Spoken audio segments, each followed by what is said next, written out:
ሰላም ውድና የተከበራችሁ የቻናሌ ቤተሰቦች እንዴት ናችሁ? ዛሬም እጅግ ወሳኝ በሆነ የህግ ምክርና ትንታኔ ነው የተመለስኩት። ይህ የህግ ምክርና ትንታኔ እንዳያመልጣችሁ፣ ወካይ ሆናችሁ ንብረታችሁን እንዲያስተዳድርላችሁ፣ እንዲሸጥ፣ እንዲለውጥላችሁ የወከላችሁት ሰው እናንተ በፈለጋችሁት መንገድ በተሰጠው የውክልና ስልጣን መሰረት መስራት ባይችል ምን ማድረግ አለባችሁ? በምን ያህል ጊዜ ነው ለፍርድ ቤት ክስ ማቅረብ ያለባችሁ? ይርጋውስ ስንት ዓመት ነው? አንድ ጊዜ ለተወካዩ የተሰጠ የውክልና ስልጣን ለምን ያህል ጊዜ ጸንቶ ይቆያል? ይህ የውክልና ስልጣን ለብዙ ጊዜ እንዲቆይ መታደስ ይጠበቅበታል ወይስ አይጠበቅበትም? አንድ ጊዜ ለተወካይ የተሰጠ የውክልና ስልጣን ሊሻር ወይም ደግሞ ሊቀየር ይችላል ወይስ አይችልም? ሊቀየር ከተቻለ ደግሞ የሚችልባቸው ምክንያቶች ምንድናቸው? የሚለውን አንድ በአንድ በዝርዝር እስከ መጨረሻው ድረስ ከተከታተላችሁ እምነግራችሁ ነው የሚሆነው። እጅግ ወሳኝ የሆነ የህግ ምክርና ትንታኔ ነው። እስከ መጨረሻው ድረስ እንድትከታተሉ እጋብዛለሁ። እንዲሁም ደግሞ የዚህ ቻናል አብዛኛው ተመልካቾች ቻናሉን ሳብስክራይብ ሳያደርግ ነው የሚያዩ። ስለዚህ ውድ የቻናል ቤተሰቦች ማየት ከመጀመራችሁ በፊት ዋጋ ያስከፍልም። ይህ ቻናል እንዲያድግ ሳብስክራይብ አድርጉት፣ እንዲሁም ላይክ በማድረግ ጀምሩት። እንግዲህ ውድ የቻናል ቤተሰቦች ተወካዩ ወካይን ሆኖ ንብረቱን እንዲያስተዳድርለት እንዲሁም ደግሞ እንዲሸጥ፣ እንዲለውጥ ልዩ ውክልና ይሰጣል። በዚህም መሰረት እንግዲህ ተወካዩ ወካዩን ወክሎ ወካዩ የሚያደርጋቸውን ህጋዊ ተግባራት ሁሉ የማከናወን መብት አለው። ወካይ ሆናችሁ ንብረታችሁን ተወካዩ በፈልጋችሁት መንገድ ንብረታችሁን ማስተዳደር ባይችል ምን ማድረግ አለባችሁ የሚለውን በተመለከተ እንግዲህ በፍትሐብሔር ህጉ እንደተቀመጠው አንድ ተወካይ ምንም እንኳ ያለምንም ዋጋ ወይም ደግሞ ያለምንም ገንዘብ ተወካይ የሆነ ቢሆንም እንኳ የወካዩን ጥቅም ማስጠበቅ እንዳለበት ይደነግጋል። ይህም ማለት እንግዲህ ስራዎቹን በሚያከናውኑበት ሰዓት የወካዩን ጥቅም ባገናዘበ መልኩ በፍጹም ቅን ልቦና እንዲሁም ደግሞ ልክ አንድ መልካም አባት ለቤተሰቡ እንደሚያደርገው ሁሉ የወካዩን ሀብት ንብረት ሁሉ ልክ እንደ አንድ መልካም የቤተሰብ አባት ሆኖ መንከባከብ እንዳለበት የፍትሐብሔር ህጉ ይደነግጋል። በዚህ መሰረት ካላከናወነና ሆን ብሎ በመጥፎ ልቦና ወይም ደግሞ በተንኮል ተነሳስቶ የተለያዩ የጥቅም ግጭቶችን ካደረገ እንዲሁም ደግሞ የተለያዩ ህጋዊ ያልሆኑ ተግባራትን በወካዩ ሀብት ንብረት ላይ ካደረሰ ወካዩ ተወካዩን ተጠያቂ የሚያደርግበት ሁኔታ በፍትሐብሔር ህጉ ተቀምጧል። ይህም እንግዲህ በምን ያህል ጊዜ ነው ወደ ፍርድ ቤት ክስ ማቅረብ ያለበት፣ ይርጋው ስንት ዓመት ነው የሚለውን በተመለከተ የፍትሐብሔር ህጉ አንቀጽ 2187 ንዑስ አንቀጽ 1 እና 2 የተቀመጠ ነገር አለ። ይህም እንግዲህ እስከ 2 ዓመት ጊዜ ድረስ በማለት ያስቀምጣል። ይህም በተመለከተ እንግዲህ የፌዴራል ጠቅላይ ፍርድ ቤት ሰበር ሰሚ ችሎት በቅጽ 19 የሰበር መዝገብ ቁጥር 9896 1 ላይ ተወካይ የውክልና ስልጣኑን መሰረት በማድረግ ከሶስተኛ ወገን ጋር የሚያደርገው ውል ከወካይ ጋር የጥቅም ግጭት ተፈጥሯል ብሎ ወካይ ካወቀ ይህንን ለመቃወም ወይም ደግሞ ለማፍረስ የሚችለው ወካይ ይህንን ሁኔታ ካወቀበት ቀን ጀምሮ እስከ 2 ዓመት ጊዜ ድረስ ስለመሆኑ ይህ የሰበር ሰሚ ችሎት የፍትሐብሔር ህግ 2187 ንዑስ አንቀጽ 1 እና 2ን መሰረት በማድረግ አስገዳጅ ህግ ትርጉም ሰጥቷል። ስለዚህ ውድ የቻናል ቤተሰቦች ከዚህ መገንዘብ የሚቻለው አንድ ተወካይ በውክልና ስልጣኑ መሰረት ወካይን ወክሎ የሚያስተዳድረው ንብረት እንዲሸጥ፣ እንዲለውጥ ልዩ ውክልና ከተሰጠው ያን በገባው ውል መሰረት መፈጸም ያለበት መሆኑን ማወቅ ያስፈልጋል። ነገር ግን ህጋዊ ባልሆነ መንገድ የወካዩን ሀብት ንብረት ሆን ብሎ ለማበላሸት ወይም ደግሞ የጥቅም ግጭት ለመፍጠር የሚሄድ ከሆነ ወካዩ ይሄን የተፈጠረበትን የጥቅም ግጭት የተፈጠረበትን ሁኔታ ካወቀበት ቀን ጀምሮ እስከ 2 ዓመት ጊዜ ድረስ ወደ ፍርድ ቤት ክስ አቅርቦ መብቱን የማስከበር መብቱ የተጠበቀ ነው። እንግዲህ ከዚሁ ጋር በተያያዘ አንድ ተወካይ ለእህቱ፣ ለወንድሙ፣ ለቤተሰቡ፣ ለእናት አባቱ እንዲሁም ደግሞ ያን አስተዳድርልኝ፣ ሽጥልኝ፣ ለውጥልኝ ተብሎ በልዩ ውክልና የተሰጠውን ቤት ሊሆን ይችላል ሌላ ሀብት ንብረት መሸጥ የማይችል መሆኑን ጥብቅ ግንዛቤ ልትወስዱ ያስፈልጋል። ምክንያቱም ውድ የቻናል ቤተሰቦች እዚሁ ጋር የህጉ ሐሳብ ምንድነው? አንድ ሰው ለወንድሙ፣ ለእህቱ፣ ለቤተሰቡ በሽያጭ መንገድ ውክልና የወሰደበትን የተወከለበትን ሀብት ንብረት ሸጠ ማለት የወካዩን ጥቅም ባስጠበቀ መልኩ ይገበያያል ተብሎ ስለማይታሰብ ይሄን ህጉ ርህራሄ የለውም ማለት ነው ይህን በተመለከተ።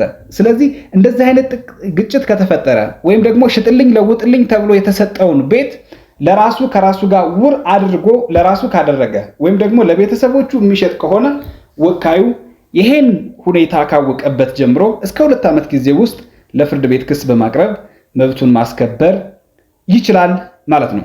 እንግዲህ አንድ ጊዜ ለተወካዩ የተሰጠ የውክልና ስልጣን ለምን ያህል ጊዜ ጸንቶ ይቆያል የሚለውን የጊዜ ገደብ በተመለከተ እንግዲህ በፍትሐብሔር ሕጉ የተቀመጠ የጊዜ ገደብ የለም። ስለሆነም አንድ ጊዜ የተሰጠ የውክልና ስልጣን ጸንቶ ይቆያል ማለት ነው ያለምንም የጊዜ ገደብ። ስለዚህ የጊዜ ገደብ እንደሌለው ማወቅ ያስፈልጋል። መታደስ አይጠበቅበትም ወይ የሚለውን በተመለከተም አዎ መታደስ አይጠበቅበትም። ምክንያቱም አንድ ጊዜ ለተወካዩ የተሰጠ የውክልና ስልጣን ምንም አይነት የጊዜ ገደብ ስለሌለውና መታደስ ሳይጠበቅበት ለብዙ ጊዜ መቆየት ስለማይችል መታደስ የሚጠበቅበት አይሆንም። ነገር ግን ይህ ሲባል እንግዲህ የውክልና ስልጣኑ ሊሻርበት ወይም ደግሞ ሊቀርበት የሚችልበት ምክንያት የለም ማለት አይደለም። በፍትሐብሔር ሕጉ እንደተቀመጠው እንግዲህ የውክልና ስልጣን ሊሻርበት ወይም ደግሞ ሊቀርበት የሚችልባቸው ምክንያቶች ተቀምጠዋል። ከነዚህም መካከል እንግዲህ አንደኛ የውክልና ስልጣኑ በወካዩ ሲሻር ነው።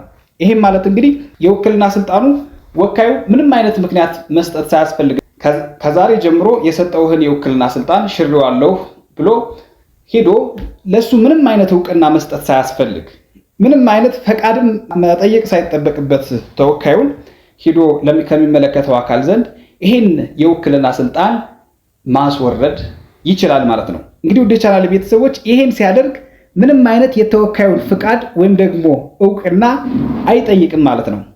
ነገር ግን ይሄን ወደሚመለከተው አካል ሄዶ ውክልናውን ከሻረ ውክልናውን ካስወረደ ቀሪ ካደረገ በኋላ ግን መሻሩን ለተወካዩ ማሳወቅ መቻል አለበት። ይህም እንግዲህ የፍትሐብሔር ሕጉ አንቀጽ 2183 እና 2226 በግልጽ የደነገገው ጉዳይ ነው።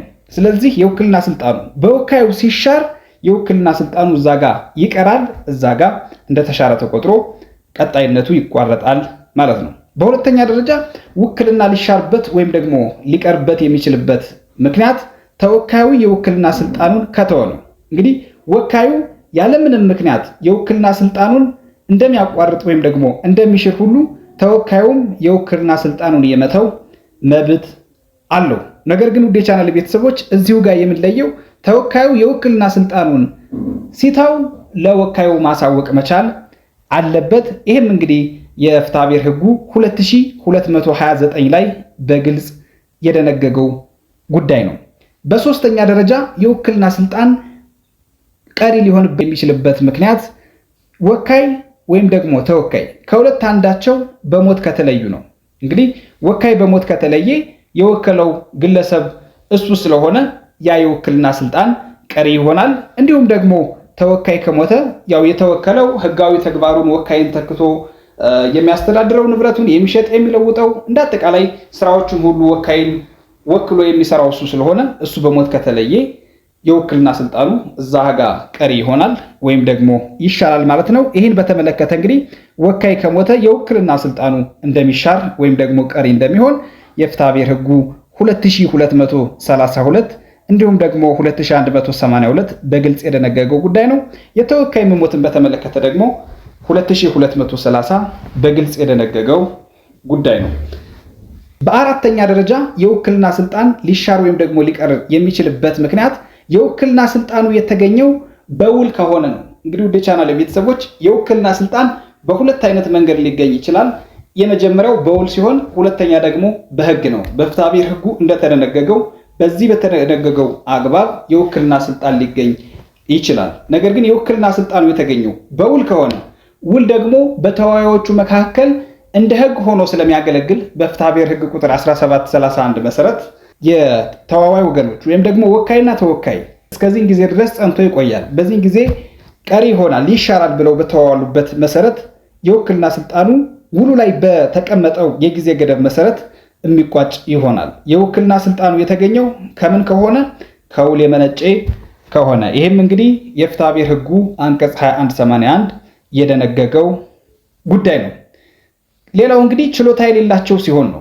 ችሎታ ከሌላቸው ወካይ ውክልናውን በሚሰጥበት ሰዓት ችሎታ ከሌለው፣ እንዲሁም ደግሞ ተወካይ የውክልና ስልጣኑን በሚቀበልበት ሰዓት ችሎታ የሌላቸው ከሆነ ወይም ደግሞ 18 ዓመት ያልሞላቸው ህፃናት ከሆኑ፣ የአእምሮ ህሙማን ከሆኑ፣ የተለያየ የችሎታ ማነስን የሚያስከትሉ ነገሮች ካሉባቸው የውክልና ስልጣኑ ቀሪ ይሆናል። ይህም እንግዲህ በፍትሐ ብሔር ህጉ 2182 እና 2230 የተደነገገ ጉዳይ ነው ማለት ነው። ስለዚህ ውድ የቻናል ቤተሰቦች እነዚህ ነገሮች አንድ ጊዜ ለተወካይ የተሰጠ የውክልና ስልጣን ሊሻር ወይም ሊቀር የሚችልባቸው ምክንያቶች መሆናቸውን ማወቅ ያስፈልጋል። እንግዲህ ለዛሬ የነበረኝ የህግ ምክርና ትንታኔ ይሄን ይመስል ነበር። ስለ ውክልና ጠቅለል ያለ ግንዛቤ እንዳገኛችሁ ተስፋ አደርጋለሁ። በሌላ ጠቃሚ የሆነ የህግ ምክርና ትንታኔ እስክንገናኝ ድረስ እዚሁ ጋር ይበቃናል። ቸርን ሰብት። ቻው ቻው፣ ባባይ